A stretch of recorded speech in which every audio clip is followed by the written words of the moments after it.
श्यामू गरीब किसान था। उसकी सबसे बड़ी दौलत थी उसकी गाय गौरी। भयंकर सूखा पड़ा, घर में अन्न नहीं, बच्चे भूखे। शहर का व्यापारी आया और गौरी के बदले बड़ी रकम देने लगा।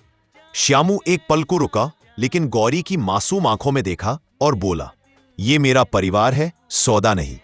व्यापारी चला गया। उस रात बारिश हुई, धरती हरी भरी हो गई। श्यामू का विश्वास और प्रेम ने ही उसके घर में खुशियां लौटा दी। अभी लाइक नहीं करे, लाइक करो।